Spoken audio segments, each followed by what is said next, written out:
আজকে একটা গুরুত্বপূর্ণ বিষয়ে আপনাদের সাথে কথা বলবো ইনশাআল্লাহ।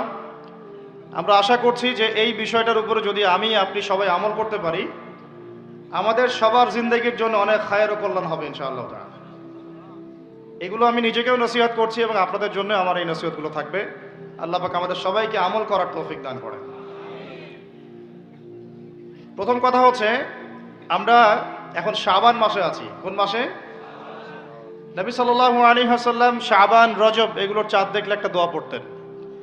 তিনি বলতেন আল্লাহুম্মা বারিক লানা। আমার সাথে বলেন আল্লাহুম্মা বারিক লানা ফি রজবিনা ওয়া ফি শাবানিনা ওয়া বাল্লিগনা রমাদানা। অর্থ হচ্ছে, হে আল্লাহ, আপনি আমাদের রজব মাসে বরকত দিন এবং শাবান মাসে বরকত দিন এবং আমাদেরকে রমাদানে পৌঁছে দিন। সুবহানাল্লাহ। মুমিনের জীবনে যতগুলো ইবাদতের মৌসুম আছে, তার মধ্যে সবচেয়ে শ্রেষ্ঠ মৌসুম হচ্ছে রমাদান। সবচেয়ে শ্রেষ্ঠ মৌসুম কি? এই কারণে সাহাবায়ে কেরাম রাদিয়াল্লাহু আনহুম আজমাইন শাবান মাস থেকেই, বরং তার চেয়ে আগ থেকেই, রজব থেকেই, শাবান থেকেই রমাদানের প্রস্তুতি গ্রহণ করতেন। কি করতেন? কোন মাসে কেন করতেন আমি একটু বুঝাই, আমার সাথে বুঝেন। আমাদের এই উম্মতের গড় আয়ু বনু ইসরাইলের মতো না। আমরা কি 500, 600, 1000 বছর বাঁচবো? না, গড় আয়ু এই উম্মতের কম।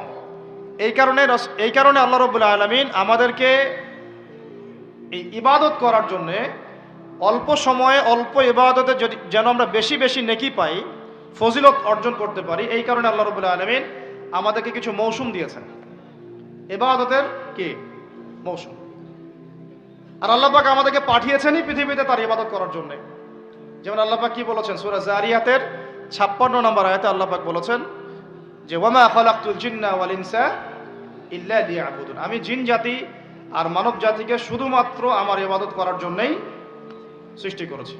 তাই না? আমাদের দুনিয়াতে আসার অন্য কোনো কারণ আছে? না। এখন আল্লাহ পাকের ইবাদত কি সবাই সমান করতে পারবে? উত্তর হচ্ছে না। আল্লাহ পাক বলছেন সূরা মুলকের মধ্যে গিয়ে বলছেন 2 নম্বর আয়াতে, আল্লাযী খালাকাল মাউতা ওয়াল হায়াতা লিয়াবলুয়াকুম আইয়ুকুম আহসানু আমালা। আমরা সবাই এটা তো পড়ি। রাতের বেলা সূরা মুলক পড়েন কে কে? হাত তোলেন। মাশাআল্লাহ, হাত নামান। ফজিলত, রাতের বেলা সূরা মুলক পড়ে ঘুমালে ইনশাআল্লাহ এই চর্চা, এই অভ্যাস, এই সুন্নতের উপর আমল করতে থাকলে আল্লাহ চান তো এই আমলের ওসিলায় আল্লাহ পাক তাকে কবরের আযাব থেকে মুক্ত রাখবেন ইনশাআল্লাহ। তো সূরা মুলকের এই 2 নম্বর আয়াতে আল্লাহ পাক বলেছেন যে তিনি সেই আল্লাহ যিনি মৃত্যু সৃষ্টি করেছেন, জীবন সৃষ্টি করেছেন। কেন দুনিয়াতে পাঠিয়েছেন? কেন? লিয়াবলুয়াকুম আইয়ুকুম আহসানু আমালা। তিনি দেখতে চান তোমাদের মধ্যে আমলে শ্রেষ্ঠ কে। কি দেখতে চান? আমলে, এমন না যে আমলে মধ্যম কে, আমলে গতানুগতিক কে, এমনটা তিনি দেখতে চান না। ক্লাসে যে ফার্স্ট হয় তার পড়াশোনা, তার পরিশ্রম, আর যে লাস্ট হয় তার পরিশ্রম কি সেম? যে টেনে টুনে পাস করে তার পরিশ্রম কি সেম? তাহলে আমরা বুঝলাম, যদি আমাদেরকে ফার্স্ট হতে হয়, সেকেন্ড হতে হয়, থার্ড হতে হয়, টপ 10-এ থাকতে হয়, তাহলে আমাদের পরিশ্রমটাও কি করতে হবে? বেশি করতে হবে। সহজ জিনিস। আল্লাহ পাক এই জন্য আমাদেরকে পৃথিবীতে পাঠিয়েছেন। আর আল্লাহ পাক দেখতে চান না কে জুমার নামাজ পড়ে, কে শুধু ঈদের নামাজ পড়ে, কে শুধু নামাজও পড়ে আবার সুদও খায়, ঠিক আছে, কে আবার নামাজও পড়ে আবার মাদকও খায়, কে এদিকে ইসলামের জন্য মাহফিলের মধ্যে পরিশ্রম করতেছে আবার ওইদিকে মেয়ের সাথে জেনাও করে। আল্লাহ পাক এগুলো দেখতে চান না। আল্লাহ পাক দেখতে চান আমলের মধ্যে শ্রেষ্ঠ কে, কে সবচেয়ে ভালো। তো সবচেয়ে ভালো হতে হলে কি ফর্মুলা? পরিশ্রম বেশি করতে হবে, তাই না? পরিশ্রম বেশি করতে হবে, অন্যদের চেয়ে বেশি অ্যাক্টিভ থাকতে হবে, বুঝতে হবে বেশি, কাজ করতে হবে বেশি, ত্যাগ করতে হবে বেশি, সবর করতে হবে বেশি, তাই না? একই বিষয় জীবনে সফল হওয়ার জন্যও, একই বিষয় দুনিয়ায় সফল হওয়ার জন্যও, একই ফিলোসফি পরকালে সফল হওয়ার জন্যও। এখন আসেন ভাই, ওই 15টা পয়েন্ট আমি আপনাদেরকে বলি, এই 15টা মাথায় ঢুকান। এটা ভুলে যাবেন না, আজকে সব ভুলে গেলাম, ঠিক আছে? রমাজানের প্রস্তুতি নাম্বার 1, আমার সেটা বলেন। রমাজানের প্রস্তুতি নাম্বার 1 হচ্ছে যত দুনিয়াবি কাজ আছে সেই কাজগুলোকে কমিয়ে ফেলবো। 1, দুনিয়াবি কাজগুলো কি করব? মানে দুনিয়াবি যত কাজ, যত ব্যস্ততা যা আছে এগুলোকে কমায় নিয়ে আসবো, যাতে রমজান মাসে আমাকে বেশি বাইরে, দুনিয়াবি প্রয়োজনে বাইরে বের হইতে না হয়, মানে বেশি ব্যস্ততা আমাকে দুনিয়ার জন্য না করতে হয়। এটা হলো মনস্তাত্ত্বিক প্রিপারেশন, যে রমাদান আসতেছে, আমি শাবান মাসেই আমি আমার কাজগুলো গোছাই নিব যাতে রমজানে আমি ফারেক থাকি ইবাদতের জন্য। বুদ্ধিমানের কাজ না এটা? আল্লাহ পাক তৌফিক দান করেন, আমিন। দুই নম্বর হচ্ছে ভাই, রমজানের আমরা সবাই 30টা সম রাখবো বলে নিয়াত করি, আল্লাহ পাক তৌফিক দান করেন, আমিন। কিন্তু এখানে একটা কথা, 2 নম্বরটা হচ্ছে রোজা রাখার মতো রোজা রাখতে হবে। কি বললাম বলেন? রোজা রাখার মতো রাখতে হবে। এটা কেন বললাম, কেন বললেন ভাই? উত্তর দিচ্ছিস। উপোস থাকা, না খেয়ে থাকা আর সম রাখা এক জিনিস নয়। পানি ছেড়ে দেওয়া, খাবার ছেড়ে দেওয়া আর ইসলামী সম এক জিনিস নয়। অনেক ধর্মের মানুষ খাবার পানি ছেড়ে দিয়ে থাকে, উপাস থাকে না? হাদিসের মধ্যে নবীজি বলেছেন যে ব্যক্তি রোজা রেখে অন্যায় কাজ ছাড়তে পারলো না, মানে আল্লাহর মাসিয়াত ছাড়তে পারলো না, এই যে কাবায়ের ফাওয়াহিশ এগুলো ছাড়তে পারলো না, অশ্লীলতা ছাড়তে পারলো না, মিথ্যা ছাড়তে পারলো না, বেহায়াপনা ছাড়তে পারলো না, তার না খেয়ে থাকায়, পানি না পান করায় আল্লাহর কিচ্ছু যায় আসে না। তার রোজার বিষয় বুঝলাম। রোজা কাকে বলে ভাই? মানে রোজা মানে হচ্ছে আমি আল্লাহ পাকের সমস্ত নিষেধ ছেড়ে দিব। কি করব? আল্লাহর সমস্ত নিষেধ। রোজা থেকেছি, পানি খাচ্ছি না, খাবার খাচ্ছি না, কার ভয়ে? গোসল করার সময় এক ঢোক পানি খেলে কে দেখবে? এই চেতনা তখন কাজ করে না? চুপ করে এক লোকমা ভাত খেলে কে দেখবে? কেউ দেখবে? আল্লাহ ছাড়া কেউ দেখবে? কেউ দেখবে না। তারপর আপনি খান না কেন? কারণ আপনি অনুভব করেন যে আল্লাহ পাক আমাকে দেখছেন। এটাই হলো ইহসান। এটার নাম কি?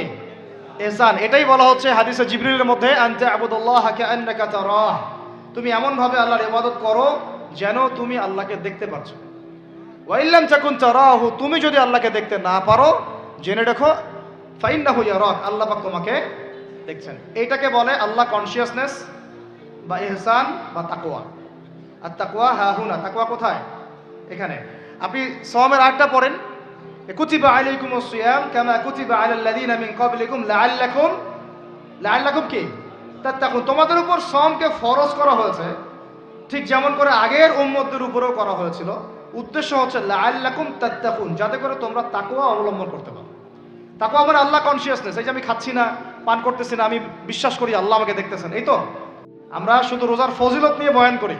রোজা রাখলে 70 গুণ নাকি হবে না, 70 গুণ হবে, 700 গুণ বাড়াই দিবে। মূল কথা ফজিলত তো ফজিলত পাবোই, মূল কথা এইটা, তাকেও অবলম্বন করতে হবে। আল্লাহ পাক আমাদেরকে তৌফিক দান করেন। কয়টা বলছি বলেন ভাই? 2টা মনে থাকবে। 1, দুনিয়াবি কাজ কমায় ফেলা। 2, কি রোজা রাখার মতো রাখা। 3 নাম্বার হচ্ছে, এটা আমার নিজস্ব একটা পরামর্শ আর কি। 3 নাম্বার হচ্ছে রোজা রাখার জন্য আমাদের সাহারি করতে হয়, ইফতার করতে হয়। এই তো আল্লাহর ওয়াস্তে সাহারি এবং ইফতারে মুসলমানের মতো খাবার খাবেন, জানোয়ারের মতো খাবার খাবেন না। সাহারি এবং ইফতার এই দুটোতে কি খাবেন? মুসলমানের, মুমিনের মতো খাবার খাবেন, জানোয়ারের মতো খাবার খাবেন না। আল্লাহ পাক বোঝার তৌফিক দান করেন। মানে আমরা কিন্তু সাহারিতে কি করি জানেন? 7 পেট খাই। কয় পেট? নবীজি বলেছেন খাবে পেটের 1 ভাগ খাবার, 1 ভাগ পানি, 1 ভাগ, আবার বলি 1 ভাগ খাবার, 1 ভাগ পানি, 1 ভাগ। কার পেট খালি আছে এখন খাওয়ার সময় খাবার টেবিলে? আমাদের ওস্তাদরা বলেন যে মুসলিম উম্মাহ, আমাদের ওস্তাদরা বলেন যে মুসলিম উম্মাহ খাবার টেবিলে হেরে গেছে, সে কখনো জিহাদের মাঠে জিততে পারবে না। বুঝতে পারেন নাই? বুঝতে পারলাম না মনে হয়। যারা খাবারের টেবিলেই হেরে গেছি, এখানেই তো আপনি সুন্নাহ মাফিক খাইতে পারতেছেন না, প্রবৃত্তির কাছে হেরে গেলেন। গপ গপ গপ গপ করে খাচ্ছি 7 পেট ভর্তি করে। এখানে তো খাবারের সামনেই হেরে গেলাম, প্রবৃত্তির সামনে। সে আবার কাফেরদের সাথে জিতবে কেমনে? জিতবে আগে নিজের প্রবৃত্তির উপর জিহাদে তো জিততে হবে। আমার মন চাচ্ছে যে না করি, করবো না, এটার নাম জিহাদ, এটাও জিহাদ। মন চাচ্ছে সুদ খাই একটু, খাবো না, এটার নাম কি? জিহাদ। মন চাচ্ছে নামাজ না পড়ি, ঘুমায় থাকি, মন চাচ্ছে না, মন বলতেছে ঘুমাই ঘুমাই ঘুমাই, কিন্তু নামাজ পড়তে হবে। এই যে উঠলাম, ওযু করলাম, গেলাম, এর নাম কি? এটাও এক প্রকার কি, বরং নফসের সাথে জিহাদটা অনেক বড় জিহাদ বলা হয়েছে, বলা হয় নাই? এটা মানুষকে শক্ত করবে। একটা মেয়ে সেটা প্রেম করতে মন চায়, করবো না, ওকে দেখবো না, যাবো না কাছে, এটা শক্ত থাকার নাম কি? এটা মনের নফসের সাথে কি বুঝেন? তো আল্লাহ পাক আমাদেরকে নফস শক্ত করার তৌফিক দান করেন। 4 নাম্বার হচ্ছে রমাদান মাস মানেই কোরআন। রমাদান মাস মানে কি? এই রমাজানে আমরা সবাই বেশি থেকে বেশি কোরআন তেলাওয়াত করবো ইনশাআল্লাহ। কারা কারা পারি হাত তুলি? আলহামদুলিল্লাহ, হাত নামান। সবাই পারেন কোরআন তেলাওয়াত? মাশাআল্লাহ মাশাআল্লাহ। এটাই তো চাই, বাংলাদেশের ঘরে ঘরে প্রত্যেক ব্যক্তি যেন কোরআন তেলাওয়াত করা জানে। এটাই তো আমরা চাই।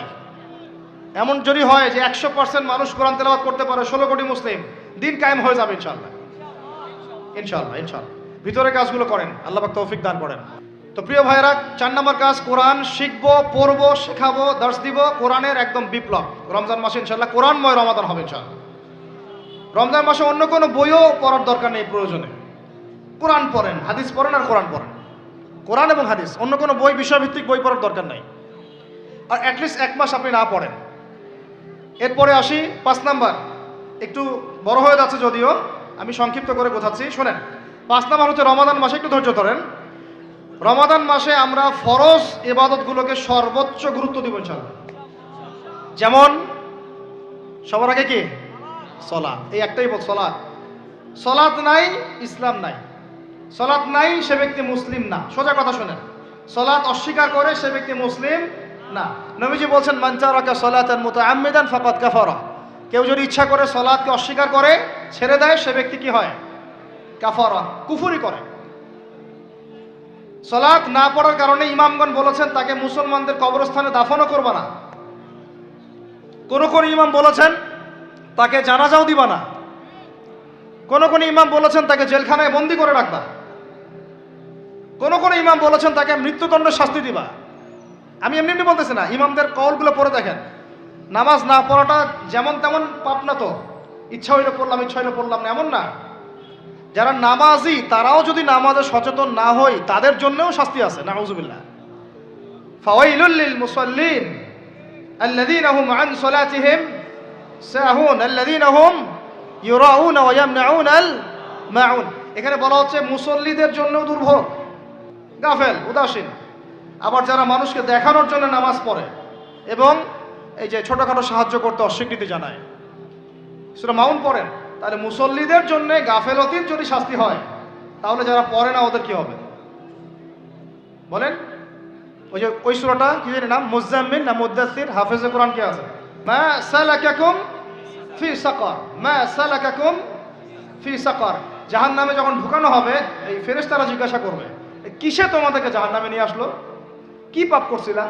তারা বলবে, তখন তারা বলবে ক্বালু, তারা বলবে, ওই জাহান্নামীরা বলবে, লাম নাকু মিনাল মুসাল্লিন। কি বলবে তারা?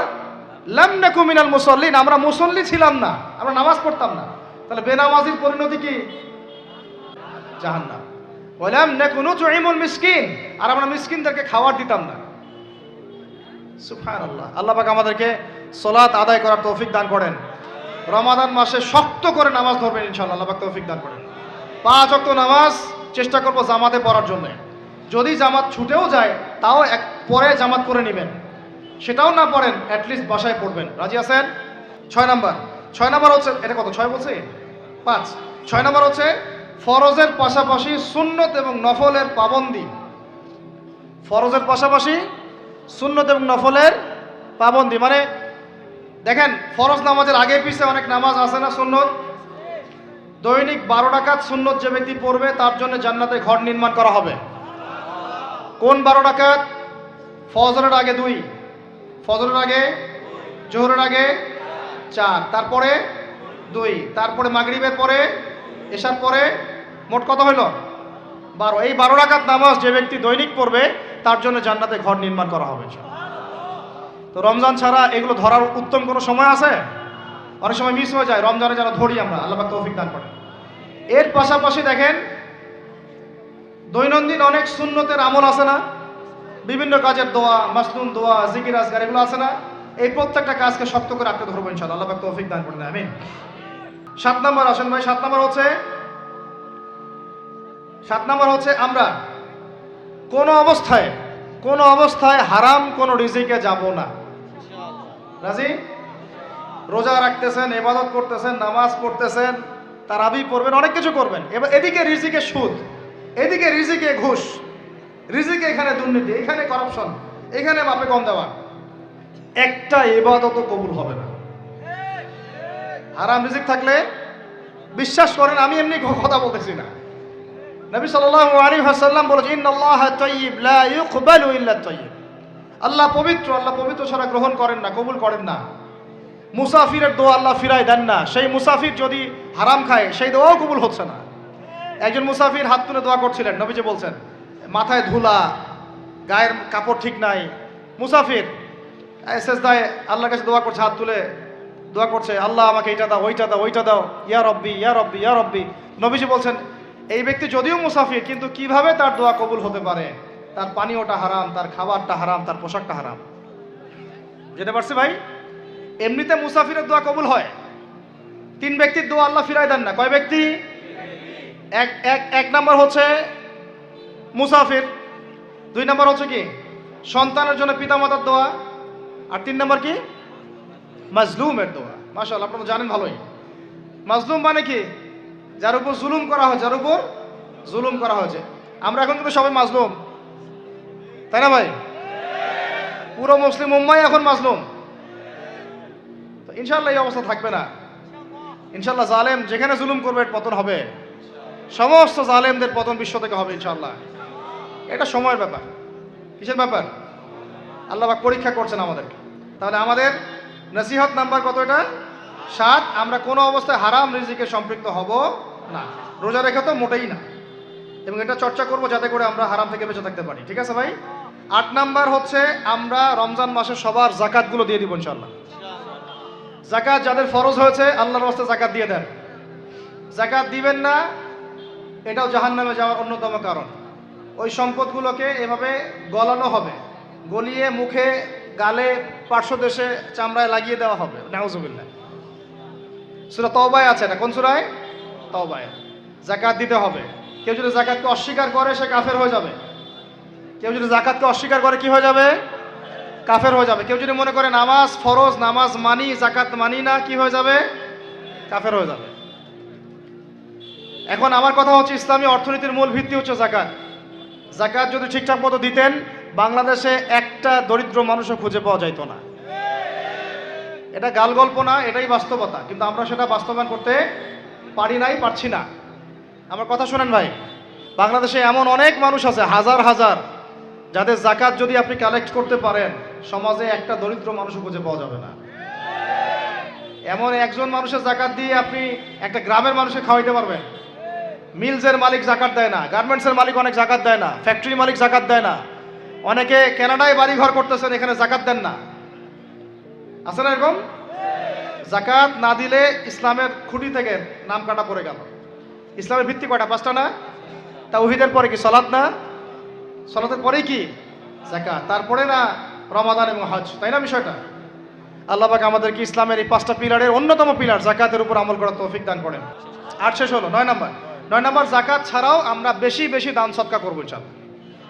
রমজানে বেশি বেশি সদকা করবেন, বেশি বেশি সদকা।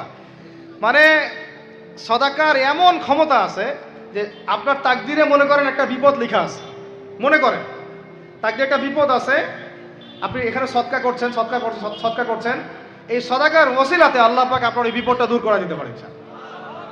একটা রোগ হয়েছে, বিপদে পড়ে গেছেন, এখন যদি গোপনে গোপনে সদকা করতে থাকেন এবং ওই ওসিলায় আল্লাহর কাছে দোয়া করেন যে আল্লাহ এই সদকার ওসিলায় আমার এই বিপদটা তুমি কাটায় দাও, আল্লাহ কাটাই দেবেন। সদকার এমন ক্ষমতা আছে। তবে এটা ঢাকঢোল পিটায় না, যত পারেন গোপনে গোপনে। হ্যাঁ, প্রকাশ্যেও দেওয়া যায়, গোপনে দেওয়া উত্তম। গোপনে দেওয়া কি উত্তম, প্রকাশ্যেও দেওয়া যাবে, কোনো সমস্যা নাই। আমরা সদাকা দিব, বেশি বেশি চেষ্টা করবো আত্মীয়র হক দেওয়ার, আত্মীয়দেরকে দেওয়ার জন্য। প্রতিবেশী, আমাদের সমাজের ইয়েতিম, আমাদের সমাজের বিধবা, আমাদের সমাজের মিসকিন, ভালো ভালো জায়গায় সদকা করবেন। সবচেয়ে ভালো হচ্ছে আত্মীয়দেরকে দিবেন। এখানে আপনি 2টা নেকি পাবেন। কয়টা? এক, আত্মীয়র হক রক্ষা করলেন, হক আদায় করলেন, তার নেকি, সদকা তো করলেন, এটার নেকি আছে। আবার আত্মীয়র সম্পর্ক বজায় রাখলেন, সুসম্পর্ক বজায় রাখলেন, এটা আরেকটা নেকি। আত্মীয়তার সম্পর্ক রক্ষা করা বিশাল ইবাদত।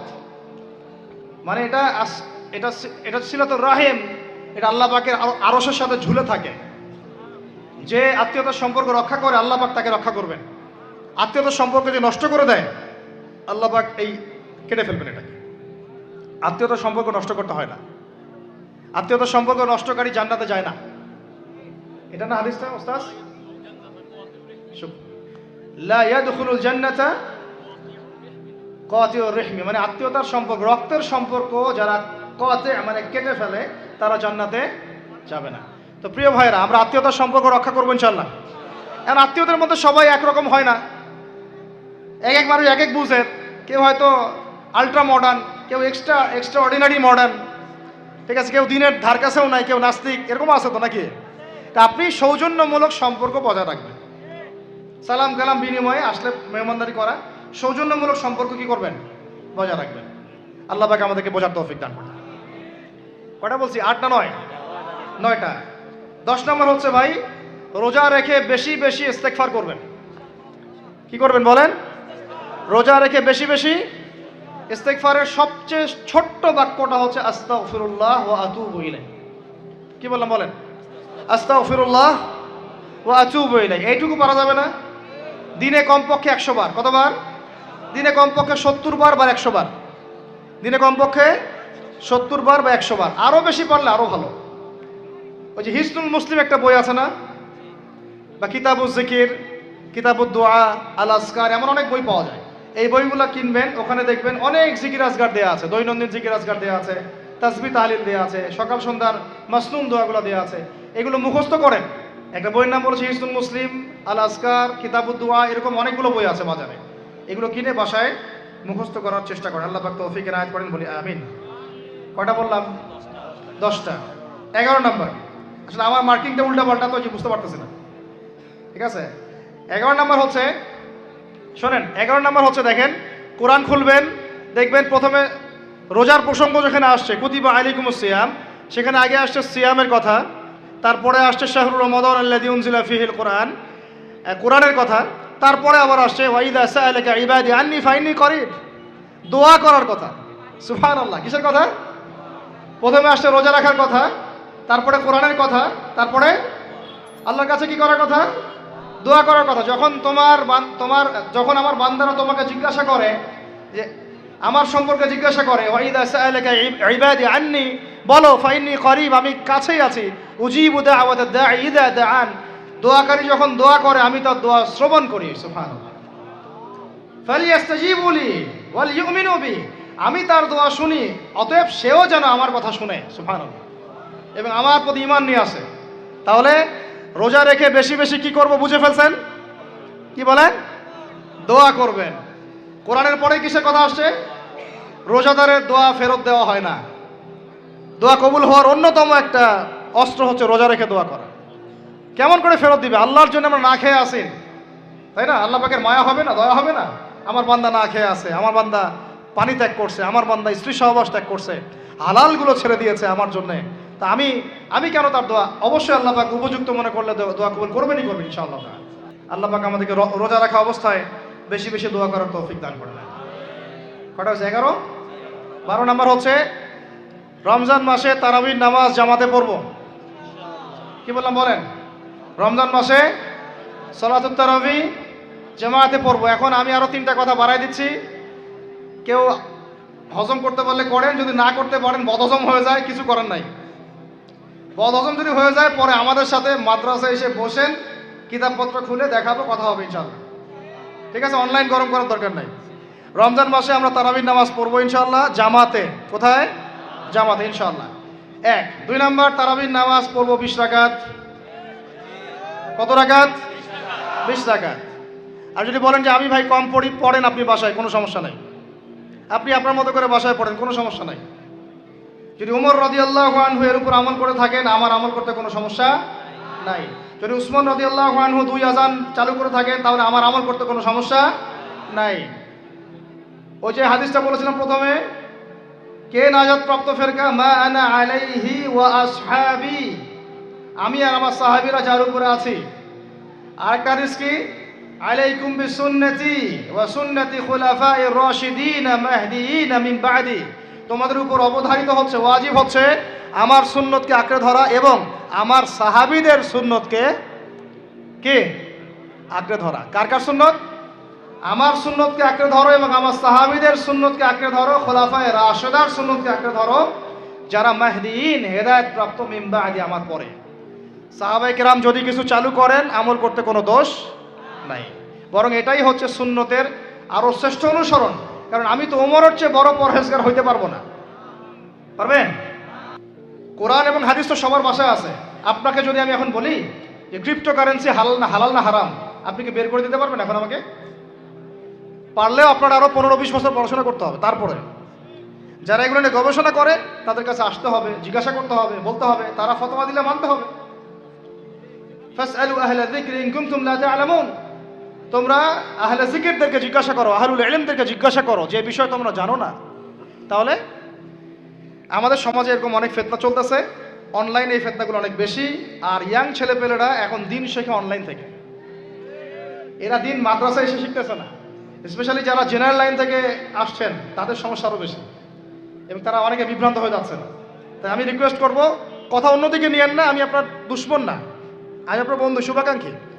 আপনাদেরকে ওলামায়ে কেরামদের সোহবতে আইসা দিন শিখতে হবে, অ্যাপস থেকে দিন শিখবেন না। অ্যাপস থেকে একবারে হাদিসের রেফারেন্স পাইছি, বাস কাম সারা।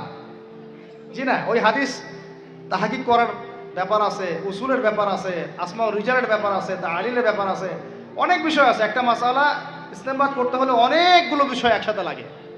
আর অনলাইনে শায়েখ হওয়ার জন্য কিছু লাগে না, খালি পড়র করতে পারলেই হয়। অনলাইনে যে কোরআন তেলাওয়াতও করতে পারে না সেও শায়েখ হয়ে বসে আছে। শুধু শায়েখ না তো, মহাপণ্ডিত, সে পুরা ওলামায়ে দেওবন্দের সাথে একাই বাহাস করতে পারবে। এটা বলছে যে আরে ওলামায়ে দেওবন্দ আর কি, সবগুলোকে ডাকো, সব ওলামায়ে দেওবন্দ এক পাশে বসবে, সে আরেক পাশে বসবে, ও বলে একাই যথেষ্ট। এটা মানসিক রোগী, এগুলো কি না মানসিক রোগী। তো মানসিক বিকারগ্রস্তদের থেকে দিন শেখার চাইতে আপনার দিন মাদ্রাসায় গিয়ে শেখা অনেক ভালো। মানসিক বিকারগ্রস্তদের থেকে দিন শেখা বাদ দিয়ে মাদ্রাসায় গিয়ে ওলামায়ে কেরামের সাথে পরামর্শ করে দিন শেখেন, আল্লাহ পাক তৌফিক দান করেন। তো এখানে প্রমাণিত একটা চিরায়ত একটা আমল সলফে সালিহীন যুগ থেকে চলে আসছে। আমরা তারাবি জামাতে পড়বো ইনশাআল্লাহ, 2 সর্বোচ্চ সংখ্যায় পড়বো ইনশাআল্লাহ। আমরা 20 রাকাত পড়বো ইনশাআল্লাহ। আপনি যদি 8 রাকাত বা 12 রাকাত 14 রাকাত 15 রাকাত পড়তে চান পড়েন, কোনো সমস্যা নেই। আপনার সাথে আমি যুদ্ধ করতে যাব না, এটা তো ফরজ না। ফরজ কি? যুদ্ধ করার দরকার নেই, পড়তেছে পড়ুক, সমস্যা নাই। আমরা 20 রাকাত পড়বো ইনশাআল্লাহ, সমস্যা আছে কোনো? কেউ যদি 20 রাকাতকে বেদাত বলে তখন সমস্যা হবে। যদি কেউ 20 রাকাতকে কি বলে? বেদাত বলে, তখন সমস্যা হবে। তখন বলবো যে মাদ্রাসায় আসেন, বসেন। মাদ্রাসা আসতে চায় না, অনলাইনে ভাস চায়, মাদ্রাসা আসতে চায় না। কারণ মাদ্রাসা আসলে বইপত্র তো পড়তে বলবো। যে আমরা ওলামায়ে কেরামের সোহবতে যেহেতু আসি, ওলামায়ে কেরামদের সম্মিলিত ফতোয়া তারাবির সালাত কত রাকাত? ব্যাস পড়বো ইনশাআল্লাহ। 1 নম্বর জামাতে পড়বো, তারপরে ইনশাআল্লাহ আমরা 20 রাকাত পড়ার চেষ্টা করব। বাধ্যতামূলক না ভাই, আপনি চাইলে অল্প পরে চলেও যেতে পারেন। আপনি টায়ার্ড হয়ে গেছেন, 10 রাকাত পড়ছেন, 12 রাকাত পড়ছেন, বাসায় গিয়ে বাকিটা পড়বেন বা পরে পড়বেন, বা পড়লেনও না, গোনা হবে না। কিন্তু একটা চিরায়ত, আপনি চিরায়ত একটা সুন্নাতকে বেদাত বলতে পারেন না। বেদাত বললে তখন আপনার সাথে বাহাস হবে। কি হবে? বাহাস হবে। 3 নম্বর কথা হচ্ছে তারাবির সালাত আমরা খতমে তারাবি পড়বো ইনশাআল্লাহ, একদম খতমে তারাবি। এটা নিয়েও কিন্তু কথা উঠছে, খতমে তারাবি বেদাত। আরে ভাই, রমজান মাসে যদি কোরআন খতম না দেয়, কোন মাসে খতম দিবে? এখনো তো মক্কা মদিনায় আপনি দেখবেন কি হচ্ছে, খতমে তারাবি এখনো ওখানে হচ্ছে। তো ওখান থেকে জোরে আমিন নিয়ে আসতে পারেন, 20 রাকাত তারাবি আনতে পারেন না? ওখান থেকে আপনি রফুল ইয়াদাইন নিয়ে আসতেছেন, ঠিক আছে, ওকে ফাইন, আমরা কোনো ঝগড়া করতেছি না, এটা আছে, দলিল আছে, আমল করুক, সমস্যা নাই। কিন্তু আপনি সেখান থেকে খতমে কোরআন নিয়ে আসতে পারতেছেন না। আমরা কিছু নিব না, এমন কেন হচ্ছে? কে বলছে যে তারা কোনো মাযহাব ফলো করে না? তারা হাম্বলি ফিকহ ফলো করে, চলে। তারা একটা নির্দিষ্ট এবং 4 মাযহাবের 4টা ফিকহের ব্যাপারে তারা উদার। বড় বড় বিশ্ববিদ্যালয়গুলোতে 4টা মাযহাবের গভীর পড়াশোনা করানো হয়। এরপরে যদি কেউ মুস্তাহিদ হয়ে যায়, সে তখন ইজতিহাদ করে চলবে ইনশাআল্লাহ। কিন্তু ওই রকম দাবি কয়জন করতে পারে যে আমি মুস্তাহিদ হয়েছি? তো আল্লাহ পাক আমাদেরকে তৌফিক দান করেন, এগুলো কথা বোঝার তৌফিক দান করেন। এগুলো বলতে চাইনি, প্রসঙ্গ এসে গেল, বলে ফেললাম। এখন ভাই বলেছি তারাবির নামাজ জামাতে খতমে তারাবি চেষ্টা করব ইনশাআল্লাহ 20 রাকাত পড়ার, আল্লাহ পাক তৌফিক দান করে। কত বললাম ভাই? 13 হচ্ছে শেষ রাত্রেও কিছুটা সময় হলেও আল্লাহকে ডাকার চেষ্টা করেন, সুন্নত নফল কিছু পড়ার চেষ্টা করেন, দোয়া করেন, কিছু কোরআন তেলাওয়াত করেন। ওই সময় আল্লাহ পাকের রহমত নেমে আসে। আল্লাহ পাক আহ্বান করতে থাকেন, কে আছো আমার কাছে চাইবা, কে আছো আমাকে ডাকবা, কে আছো আমাকে আমার কাছে কিছু চাইবা, ডাকবা, ক্ষমা প্রার্থনা করবা, আমি তোমাকে ক্ষমা করে দিব, আমি তোমাকে যা চাও তাই দিব। আমি তোমার ডাকে সাড়া দিব। এইভাবে আল্লাহ পাক ফজর পর্যন্ত বলতে থাকেন। এটাকে কিয়ামুল লাইল করবেন, তাহাজ্জুদ পড়বেন। এটা তাহাজ্জুদ আপনি পড়েন এমন না যে আপনি তারাবি পড়েছেন বলে পরে নামাজ পড়তে পারবেন না, এমন না কিন্তু বিষয়। আপনি পরেও শেষ রাত্রেও নামাজ পড়তে পারবেন ইনশাআল্লাহ। আল্লাহ পাক তৌফিক দান করেন, আমিন। 13 হয়েছে, 13 শেষ, 14 হচ্ছে ভাই, যদি সামর্থ্য থাকে রমজান মাসে একটা ওমরা করে আসে। যদি সামর্থ্য থাকে, সবার তো সামর্থ্য নাই, কিন্তু যদি সামর্থ্য থাকে রমজান মাসে একটা ওমরা করে আসতে পারেন। আল্লাহ পাক যারা নিয়াত করেছে ওমরা করার, আল্লাহ পাক করার তৌফিক দান করেন। আর যারা আল্লাহর ঘর দেখে নাই, আল্লাহ পাক সবাইকে দেখার তৌফিক দান করেন। যারা হজ ফরজ হয়েছে অবিলম্বে হজ করার তৌফিক দান করেন। আল্লাহ পাক আমাদের সবাইকে ফরজ হজ আদায় করার তৌফিক দান করেন। এবং যাদের সামর্থ্য আছে আল্লাহর মাকবুল বান্দা, তাদেরকে আল্লাহ পাক বেশি বেশি আল্লাহর ঘর জিয়ারত করার তৌফিক দান করেন, আমিন। তো ওইখানে না গেলে ভাই ইসলামের অনেক কিছু বোঝা যায় না, মন থেকে উপলব্ধি করা যায় না। এই যে রাসূলের জীবনে আপনি পড়তেছেন, সুন্নতগুলো আমল করতেছেন, যখন তার রওজার সামনে দাঁড়াবেন, সালাম দিবেন, আসসালামু আলাইকা আইয়ুহান নবী ওয়া রাহমাতুল্লাহি ওয়া বারাকাতুহু, আপনার কলিজাটা একদম কেঁদে উঠবে। তখন মনে হবে যে এখানে নবী সাল্লাল্লাহু আলাইহি ওয়াসাল্লাম এখানেই আছে। তো তার যুদ্ধ করা সেই বদরের মাঠ, সেই উহুদের প্রান্তর, সেই বনু কুরাইজা, সেই আপনার মসজিদে কুবা, এই মক্কা, এই বাইতুল্লাহ, এই হারাম, এগুলো না দেখলে, চোখে না দেখলে আপনি উপলব্ধি করতে পারবেন না, ফিলটা আসবে না। কথা বুঝতে পারছেন? আল্লাহ পাক আমাদেরকে সামর্থ্যবানদেরকে ওমরা করার তৌফিক দান করে নেন। এরপরে হচ্ছে যে কটা শেষ হয়েছে? 14টা, 13টা, 14টা হয়ে গেছে। আচ্ছা, শেষটা হচ্ছে রমজানে আমরা আমাদের আশপাশের সমাজের যত দরিদ্র মানুষ আছে, অসহায় দরিদ্র ইয়েতিম, বিধবা, মিসকিন, এরকম মুসলিম যারা আছে, তাদের সবাইকে ইনশাআল্লাহ রমজানের পণ্য সামগ্রী, খাদ্য সামগ্রী বিতরণ করবো ইনশাআল্লাহ। এই উদ্যোগটা আমরা সবাই নেই, তো আল্লাহ পাক নেওয়ার তৌফিক দান করেন। আমি প্রত্যেকটা এলাকা ভিত্তিক যুবকরা দাঁড়ায় যাও, হালাল যাদের অর্থ ওদের থেকে কালেকশন করো, করে প্যাকেট রেডি করো। এক পাশে রমজানের প্যাকেজ, চাল ডাল ছোলা বুট যা যা হয়, রমজানের প্যাকেজটা করে সমাজের নিম্নবিত্ত, একদম নিম্নবিত্ত, নিম্ন মধ্যবিত্ত, নিম্নবিত্তরা চেয়ে খাইতে পারে, নিম্ন মধ্যবিত্তরা কিন্তু চেয়েও খাইতে পারে না, ওদের গায়ের হতে লাগে, তাই না? তাদের নাম লিস্ট করে করে সবার ঘরে ঘরে পৌঁছে দেওয়ার চেষ্টা করে আল্লাহ পাক তৌফিক দান করেন। আমরা শুধু একাই খাবো, একাই পড়বো, একাই ভালো থাকবো, এটা চিন্তা করলে হবে না। সমাজের আপামর এই দরিদ্র জনগোষ্ঠীর পাশে রমজান মাসে আমাদের সবাইকে দাঁড়ানো উচিত। আল্লাহ পাক দাঁড়ানোর তৌফিক দান করেন, আমিন।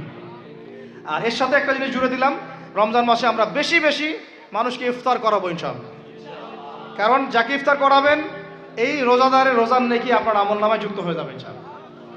অতএব বেশি বেশি ইফতার করাবো এবং রমজান মাসে ইফতার বিতরণ প্রজেক্ট এবং প্যাকেজ আমরা রেডি করবো ইনশাআল্লাহ। এবং সমাজের সমস্ত দরিদ্র মানুষ, অসহায় মানুষ, ইয়েতিম, বিধবা, মিসকিন, তাদের ঘরে ঘরে আমরা গিয়ে পৌঁছে দেবো ইনশাআল্লাহ। আল্লাহ পাক আমাদেরকে এই কাজগুলো করার তৌফিক দান করে দেন, আমিন। তো রমজান মাস কেন্দ্রিক এই 15টা নসিহত সবাই মনে রাখি, মাথায় রাখি, দিলের মধ্যে রাখি। আল্লাহ পাক আমাদের সবাইকে সুস্থতার সাথে রমজান মাসে এই কাজগুলো করার তৌফিক দান করে দেন।